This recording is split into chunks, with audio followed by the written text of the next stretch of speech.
All right, our next pie is a classic baked pie, fruit pie, but with my farmer's market finds, which are pineapple and guava. So I found these today. All the pineapple I see here say honey pineapple, pineapple honey. So I wonder if that's like our Maui Gold, right, in the US. So we probably don't need the entire pineapple and all of these guavas. So I get to I get to treat myself and have some. But we're gonna break these down. So what we're doing is we're gonna have a raw pie crust. It's already put in the pan and set out. So if you want to make the flaky pie crust, there's a video on that, and I just have this ready in the fridge. Or you can do a pre-bake or pre-bought Pillsbury, whatnot. Like any kind of pie crust works. So I have that ready to go. The other thing that I've done is we're gonna preheat the oven with a baking sheet or baking stone or pizza stone or whatever you got. So that is the only way that I'll cook a fruit pie with a raw crust. Or if you don't, we could always part bake it. But first of all, let's do it this way. We're going to clean up, we're gonna prepare the pineapple. Again, I probably don't need all this. I'm just gonna cut it all up anyway. There's no point in cutting part of a pineapple. I have a dump bucket right here, so, okay. And I'll admit, I cannot find all my knives. They're still packed away. This one's okay. I've had this knife for so long, it's been shaved down. It used to be bigger. Sharpened it too many times. So, I know there are really cool pineapple peeling and coring contraptions that are amazing. I just don't. Maybe I'll get one now, but before I never needed one. This works fine with me, but I do admit, I know I'm cutting straight down and I don't cut like those little lines so that you save more meat. So, yeah, there's all this slush right here, but it's okay. So, putting that aside. A little bit of the eyes don't hurt anyone, but if I catch them, I'll grab them. This is fine. There's a little bit of spokes, like little things right here. They're fine. Next thing to do is cut out the core.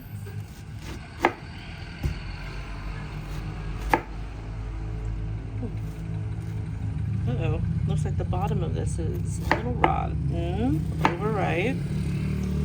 Put that to the side. I was like, why is this caving in? Good thing we didn't need all of it. So yeah, the bottom of this was a little mush, so we're gonna get rid of that. And this was the core left there. I'm gonna try a piece, or two pieces. Mmm. Oh my god, so sweet. Okay, so there's a piece here that's not so great either, so I'm gonna cut that off. That's fine. Anything. I got too much. I'm gonna eat this. Oh, it's so good. Nobody wants to hear me talk with my mouth full, but too bad. Okay. It's interesting. This pineapple is not too acidic. It's just, yeah, it's delicious and not too acidic. All right, so I'm gonna cut this into small, a little bigger than my thumbnail piece, probably, maybe even bigger than that. Let's see. What do we feel like? Yeah, let's do that.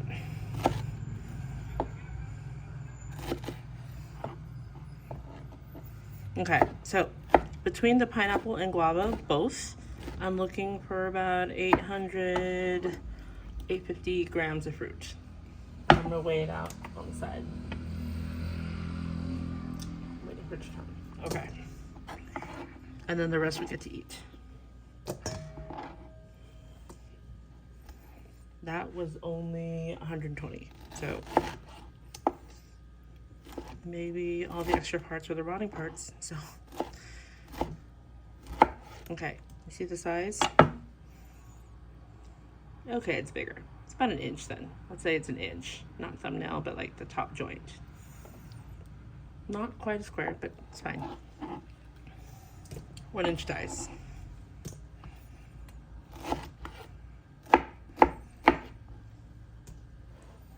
Okay, and this is really juicy. Ooh, as I said that, I splattered all over myself. Okay.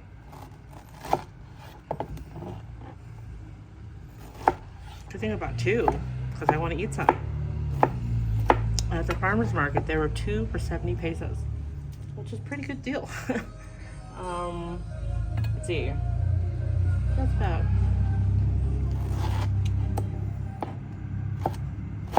I want to do some on a guava. So let's see. Right now, I'm at 380. I'm just going to add that. What about 458 grams? So I'm going to stop there and eat this for snack.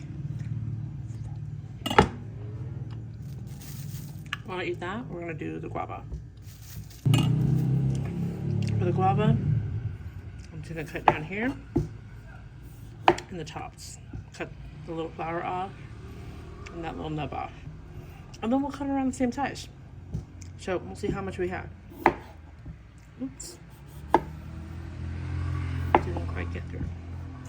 And none of this will be terrible in a pie. It just might not have the right texture. Also, I'm gonna choose to keep the seeds in. I know a lot of times when people prepare guava and things, they'll take the seeds out. But I'm okay, the seeds don't break down. So when you bite into that, you will get that guava, what do you call that, rockiness? Pebbles? That sounds horrible. But for those of you that know guava, know what I mean. I do think that's part of guava. That's part of what's defining guava for me. Ooh, almost rolled off the table. So I'm gonna cut it in half lengthwise. Then I kind of get that way. I'm cutting these a little smaller, just a little bit smaller than the other ones are. So this really is more closer to the thumbnail. So yeah, we're gonna cut them like that and dump them in. Oh, I should taste one. So always taste your fruit because then you'll know how much sweetness, how much sugar you want, if you want to dial back. Not all one size for the quantity of sugar. More tart actually. It was more tart than the pineapple, which is surprising. So, based on that, if you like more pineapple, do more pineapple, less guava. So, ooh.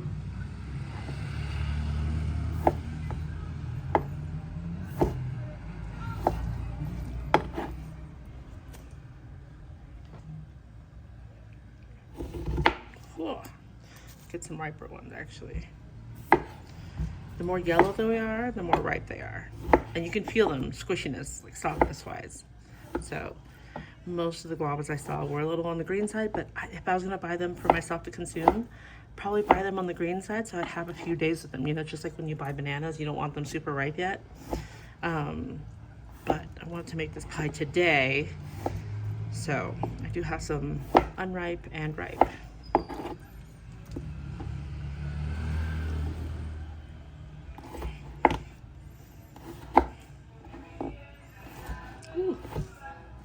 Yeah, careful with those rocks. And again, I'll admit, this is my bad. My knife is not the sharpest right now, so that's on me.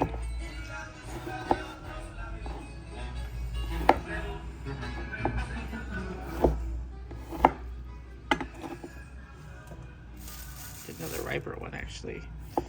Should have got the yellow ones first. Okay. See, it's almost like squishy like a fig when they're riper. These ones are really hard. I'm pushing really hard on it and it's not moving.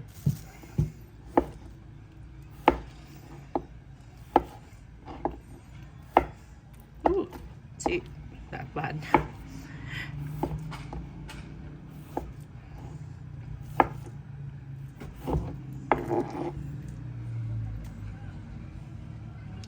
And I have one more ripe-ish.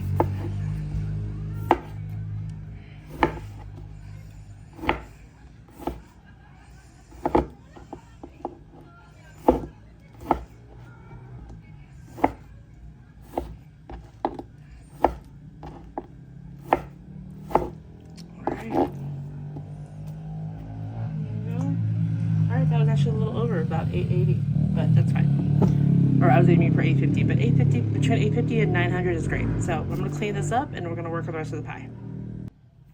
All right, so here's our cut pineapple and guava. Okay. Cut into medium dice, medium large. about 1 inch pieces of pineapple, 1 to 1/2 inch, and then smaller thumbnail pieces of guava. Remember, this pie will have guava seeds. I didn't take the seeds out. I wanted them in there, but that's me. For your own preference, if you don't like the seeds and biting into those, because they don't break down, you can remove the seeds, but you would have to add more guava, which is fine. So this is just my preference. And I'm keeping it simple today, but I've also made this pie before with like after you make jamaica from the dried jamaica flowers, you can save those flowers and chop them up and add them in here. They actually add a nice little punchiness to it and floral berry flavors to it. So I love doing that whenever I happen to have jamaica flowers that have been steeped already. Okay, so here's the fruit. This is just fruit. And we are going to add 120 grams of sugar, white granulated sugar, which is about 1/2 cup and 2 tablespoons. Have that measured out right here. If your fruit is really sweet, you could dial back, or if you like it really sweet and your fruit is really sour, you can up it a little bit more. So there's the sugar. The guava here was a little tart, but the pineapple is really sweet, so I didn't go too hard. Next I have a little dried up lime that I want to use up, but I need some lime. So we're going to do a tablespoon of lime juice, which I think, ooh, there's a decent amount of juice in here still, so that's good. These are small limes, so I'm doing both halves. That's about a tablespoon. Just catching some seeds. And if the seeds end up in there, it's fine. No one will be mad at you for that.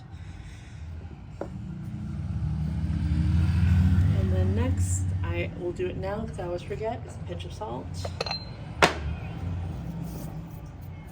And now we're gonna talk thickeners. So there's lots of different ways to do it. I love reading pie cookbooks. So people do tapioca, people do cornstarch, people do all-purpose. Here we're gonna do all-purpose and cornstarch. So here, I do quick minute tapioca. So it's a very specific type of tapioca that's already been pre-cooked. So they come like this, like kind of tiny crushed balls of tapioca still, but they'll hydrate quickly. So it's about 2 tablespoons, which is 20 grams. You can distribute that. And then we're going to do about 5 tablespoons of all-purpose flour. The combination is great. And I got this combination because I love Kate McDermott's pies. Oh my God, if you ever buy one cookbook about pies, it would be something from Kate McDermott. She is a genius. I love her recipes. I think it really spoke to exactly the type of pies that I wanted to learn when I was trying to learn how to make pies. So yes, buy Kate McDermott's cookbooks. Her pie cookbooks are amazing. Okay, so we'll do this. And again, a little punch of jamaica would be beautiful. I just don't have any right now, but this is delicious, so I hope you try this. Okay, I think that's it. I'm actually gonna let this sit for a little bit, just to let that the minute tapioca hydrate a little bit, or else they won't be hard, but you'll see little balls in it later. So we're gonna let that hydrate for just a few minutes. It's getting very slushy already because the pineapple was really juicy. So there we go. I'm gonna set that aside for like 5 minutes or so. That's it. Actually, I'm gonna scrape the rest of that tapioca dust in here. I think it's a science experimenter in me. I'm like, get every speck. We weighed this out. It's fine. I'm telling myself. Okay. There we go. Done and done. I'm gonna put this aside, and my oven's already been preheating at 425. Once the oven is already up to heat at 425, you want a sheet pan in there to preheat while it's already at 425 for another half hour. Pizza stone, baking steel, something like that, that'll keep the heat in holding at the bottom, because we're gonna put this into a raw pie crust. So it won't be pre-baked or anything.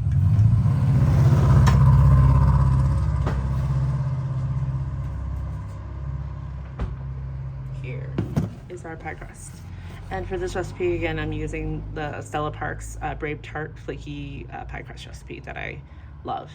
And I put a video about that, the way I do it, but I'm sure Brave Tart, I believe her recipe is on Serious Eats. Please refer to that. She does an amazing job explaining it all. So there's that. Pie crust is ready. What I'm gonna do, I'll also show you, I am gonna do double crust, but in a weird, messy, wacky way. I keep all my scraps. When I'm trimming my crusts, I have a lot of scraps. I keep them in a bag in my freezer, and they don't look particularly appetizing or delicate. But this chunk I just took out of the freezer a few minutes ago, so I'm trying to loosen it up. But we're gonna use this as our top crust, and obviously it won't lattice. There's just random pieces and random shapes, but it turns out delicious and pretty in its own way. To what I think is pretty. You might not think it's pretty. So if you do want a true lattice, save a top crust for it, cut the strips and make it. But I just can't stand wasting this opportunity to use up these scraps for a nice, beautiful, golden, buttery crust. So yeah, I'm gonna put this inside and we're gonna do this right now. So it's fine. We're ready to go. So you see some of the tapioca bubbles in there? They're fine. There's this filling is also so juicy. So I'm gonna put it in. I mean, there's also the thing, if you let it sit too long, it gets too juicy, then you just have a lot of liquid weighing down your crust. So you don't want to let it sit forever either. You want that liquid to come out in the oven while your cornstarch or your tapioca and your flour is being heated as well and taking in the moisture. So I always scrape off my spatula a little bit. Okay. Now you see, even this out a little bit so it's not mounded.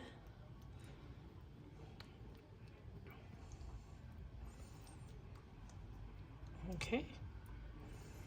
Now comes the funky part, our top crust. And remember, the top crust could have been garbage. We are maximizing our usage of this. Add some that are very well thawed because they were never frozen. You can see how I cut this off of like the edge of a big, probably rectangle-y thing. I'm just gonna do that. Ta-da! That goes over a little.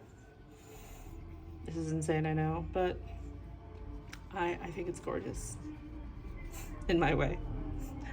If you have a certain amount of strips, sometimes I see I could rip them all in the same length, and I'll kind of either shingle them or I'll put them all going towards the center.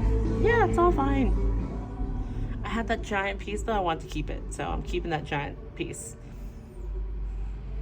So I can overlap a little bit if I want, and just work with the pieces that I have. I'm not going to be too picky. I love crust, so I mean, I just really can't bear the thought of wasting it, especially the effort we go into making it, right? So I don't need to cover every speck, but I have a lot of crust right now. So this looks very well covered. We're good. Obviously, I don't need to cut any vents. It's very well ventilated already. So there you go. And I still have so much to spare. So this could go back into the fridge or freezer. I could make, fun little pie scrap cookies later, or I could wait for my next faux double crust pie to use it for the top. Okay, so I'm gonna put this into the oven for 20 minutes at 425. Then I'm gonna turn it down and then to 375. At 375, I'm gonna wait another 20 minutes. Then I'm gonna egg wash it and put some turbinado sugar and cook for another probably 40 minutes. I don't know why. I always think pies take longer than the cookbooks tell me. I'm looking for giant bubbles all over. We could also take the temperature, look for it to get to 191 and up. So there's many different ways to look at this, but my biggest thing is usually looking for giant starchy bubbles bubbling everywhere, showing that all your starches have been activated. They're no longer floury. That's really important. So 20 minutes at 425, 20 minutes at 375, then take it out, egg wash, turbinado sugar, sprinkle, and put it in for another 20 to 45 minutes, depending on however long it takes to get to those bubbles. All right, gonna go now. Okay, so this is the guava pineapple pie, or pineapple guava pie, whatever we're calling it.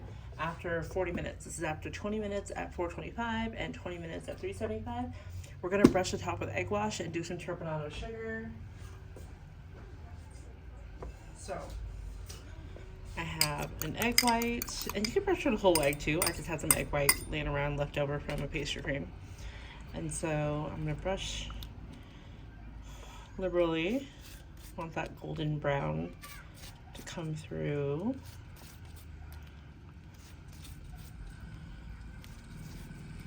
Some people say to brush this part too. I guess you could. I think sometimes I'm always worried, depending on how much longer we have to cook, that it might get over brown. But this, you can tell, needs some help. So I'm going pretty liberal. Now let's do some sugar. I'd say about 2 tablespoons or so. I'm just gonna grab some with my hand. So this crunchy sugar.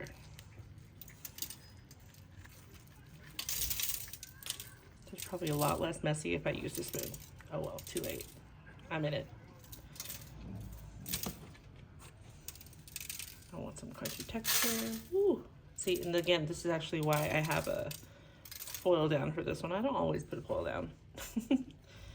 Okay, this goes back in the oven at 375 and basically just cook until it's bubbly, which I honestly have used a lot of my friends' ovens and baked at a lot of people's houses.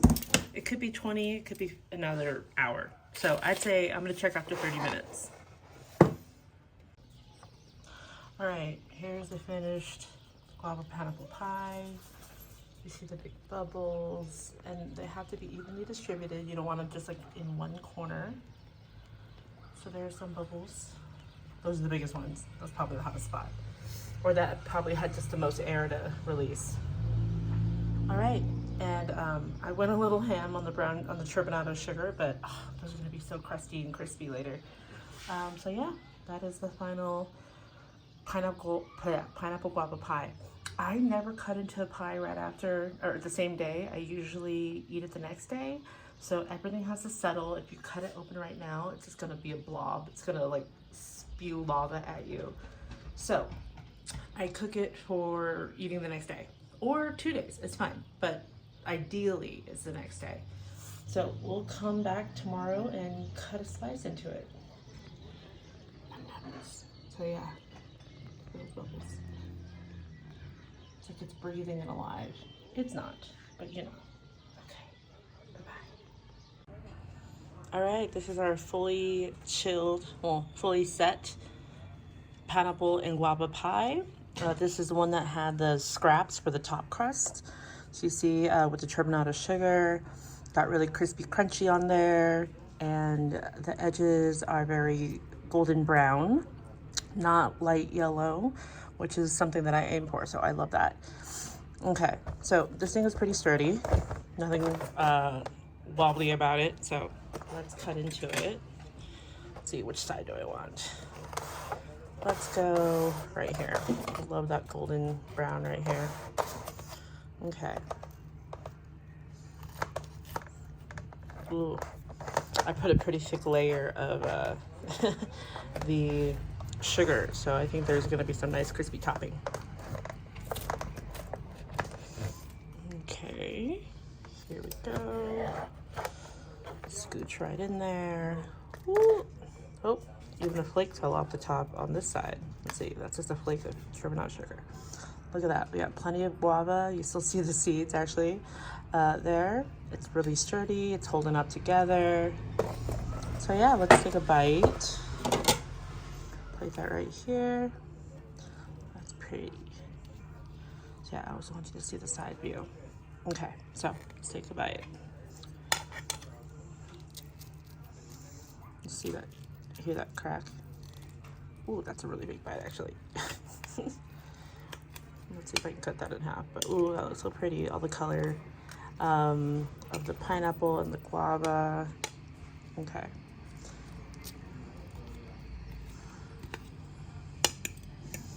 It's still falling over, so it's not too firm.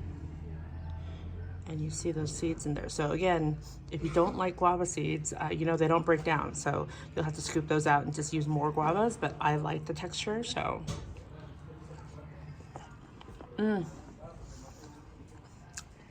Before you even start chewing, the like tropical guava aroma comes at you. Oh my god, so good.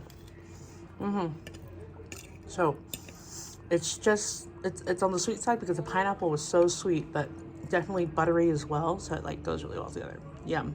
I never need ice cream. If anything, I'll take some whipped cream, lightly sweetened, but ice cream just always tasted too much over the top for me. So, ta-da!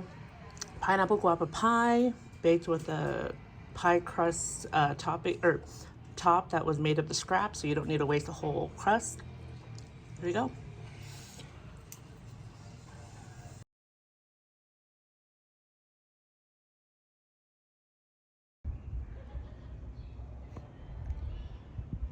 Hi. Okay.